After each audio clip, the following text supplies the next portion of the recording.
14 साला हसीन साली कुछ दिनों के लिए हमारे घर रहने आई। मैं जिसे बच्ची समझ रहा था वो तो पूरी आग निकली। मेरी बीवी अस्पताल में अपनी माँ के साथ दाखिल थी, इसलिए मेरी सास रात को मेरी साली को मेरे पास छोड़ गई। मैंने उसे बच्ची समझकर अपने साथ सला लिया कि कहीं वह नए घर में डर न जाए। लेकिन उसने तो आधी रात को मेरे साथ ही बेड पर रात के 12 बजे के करीब मेरे कमरे के दरवाजे पर दस्तक हुई तो मैं जान गया कि मेरी साली नेदा ही होगी, क्योंकि वो इस वक्त पूरे घर में अकेली थी और वो पहली दफ़ा हमारे घर रहने के लिए आई थी, तो शायद उसे रात के उस पे डर लग रहा था। जैसे ही मैंने दरवाज़ा खुला तो ये देखकर मेरी हैरत की अंतहा न रही कि वो नियम बरहनासी नाइटी पहने दरवाजे पर खड़ी थी। मुझे देखते ही कहने लगी कि अरशद भाई, मुझे आपके घर में बहुत खौफ महसूस हो रहा है। क्या मैं रात आपके साथ आपके कमरे में गुजार सकती हूँ? मेरी नज़र में तो नेदा एक 14 साल की बच्ची थी, लेकिन मैं पहली बार उसे यूं देख रहा था। वो तो किसी गुलाब के कली की तरह तरोताज़ा थी। 14 साल की उम्र में ही उसका बदन भरपूर जवान हो गया था। कमरे में मदम रोशनी होने के बावजूद भी नीब रहना नाइटी में उसका जिस्म का हर हिस्सा वाज़ेह नज़र आ रहा था। वो मेरी बीवी की छोटी बहन थी। यही सोचकर मैंने उसके वजूद से नज़र चुराई और उसे सोने के लिए सोफे पर तकिया रख कर दे दिया और खुद बेड पर लेटकर मोबाइल चलाने लगा। मेरी शादी को 5 साल होने वाले थे और मेरी शादी के वक्त नेदा एक 9 साल की बच्ची थी। मेरा अपने ससुराल बहुत कम जाना होता था, इसलिए मैं नेदा को अभी तक बच्ची ही समझ रहा था। लेकिन मुझे क्या खबर थी कि वो तो पूरी क़यामत बन चुकी है। मैं मोबाइल में मगन था और नेदा सोफे पर बेचैन लेटी थी। रात के उस पहर मोबाइल पर भी एक से बढ़कर एक सामान सामने आ रहा था, जिसकी वजह से मेरे सोए हुए जज्बात जाग रहे थे। मैंने नेदा को आवाज़ देकर पूछा कि कोई मसला है क्या? नेदा कहने लगी कि अरशद भाई, ये सोफ़ा बहुत छोटा है और मेरे पाँव सोफ़े से बाहर जा रहे हैं, जिसकी वजह से मैं सही तरह से लेट नहीं पा रही। नेदा की बात सुनकर मैंने कहा कि ठीक है नेदा, तुम बेड पर आ जाओ, मैं सोफ़े पर बैठ जाऊंगा।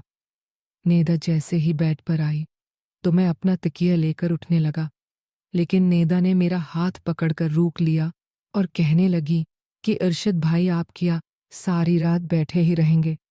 मेरे साथ यहीं बेड पर सो जाएं, मुझे कोई परेशानी नहीं होगी। मेरे लिए नेदा के जिस्म से नज़रें हटाना मुश्किल हो रहा था।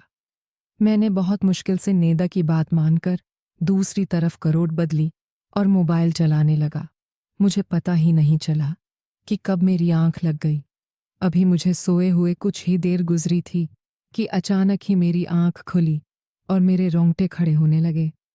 मैं सोच भी नहीं सकता था कि जिसे मैं एक काम उम्र बची समझ रहा हूँ, वो तो पूरी शराब है।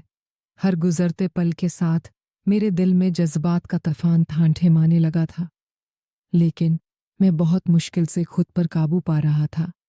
लेकिन फिर नेदा ने मेरे साथ कुछ ऐसा किया कि मेरे कदमों तले ज़मीन निकल गई और ना चाहते हुए भी मैं उसकी बात मानने पर मजबूर हो गया। मेरी और सबा की शादी को 5 साल गुजर चुके थे और उन 5 सालों में ऐसा कोई दिन नहीं था जब सबा ने मेरी खिदमत में कोई कसर छोड़ी हो। मेरी और सबा की पहली मुलाकात कॉलेज में हुई थी और हम दोनों एक दूसरे को पहली ही नज़र में पसंद आ गए थे। हम दोनों के प्यार मोहब्बत का सिलसिला बढ़ते बढ़ते शादी तक पहुंच गया था। जब मैंने अपने घर वालों को सबा के मुताल्लिक बताया तो मेरी माँ ने यह कहकर इनकार कर दिया कि ख़ानदान से बाहर वो किसी सूरत में मेरी शादी नहीं करेंगी। लेकिन मैं सबा की मोहब्बत में इतना आगे बढ़ चुका था कि वापसी का कोई रास्ता मुमकिन नहीं था। उसके बगैर तो एक पाल भी गुजारा करना मुश्किल था। हम दोनों अपनी ही मोहब्बत में सारी हदूद पार करते हुए तमाम रिश्ते कायम कर चुके थे। कॉलेज में जाने के बाद हम दोनों एक दूसरे का हाथ पकड़कर वापस बाहर निकल जाते और कॉलेज के पीछे बने हुए छोटे छोटे होटलों में एक दूसरे के साथ वक्त गुजारते। मैंने अपनी माँ को मनाने की बहुत कोशिश की, लेकिन वो किसी भी सूरत में इस शादी के लिए राजी न हुए और मैंने सबा के साथ भागकर शादी का ली जब मेरे माँ बाप को इस बारे में इल्म हुआ तो उन्होंने मुझे घर से ही निकाल दिया, क्योंकि मैं कोई नौकरी नहीं करता था और न ही मेरी कोई कमाई थी। और जब सबा के घर वालों को इस बारे में पता चला तो वो भी हमारी शादी के खिलाफ हो गए और वजह यही थी कि मैं कुछ भी नहीं कमाता था। बहुत मुश्किल से मैंने सबा के घर वालों को राजी कर लिया, लेकिन सबा के घर वालों ने हमसे मिलना जलना ख़त्म कर दिया था। काफ़ी अरसे तक मैं और सबा फाकों वाली ज़िंदगी गुजारते रहे, लेकिन जैसे ही मेरी नौकरी लगी और मेरे हालात कुछ बेहतर हुए तो सबा ने अपने घर वालों से मिलना जलना शुरू कर दिया।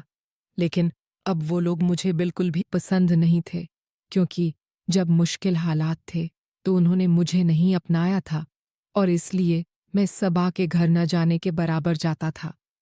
साल में 1 या 2 दफ़ा। इसलिए मैंने सबा की छोटी बहन नेदा को कभी सही से देखा भी नहीं था। न ही मैं इस बात से वाक़िफ़ था कि वो अब 14 बरस की एक खूबसूरत लड़की बन चुकी है।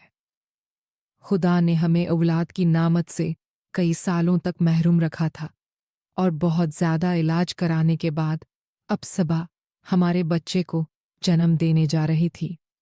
मेरे घर वाले तो थे ही नहीं, इसलिए मजबूरन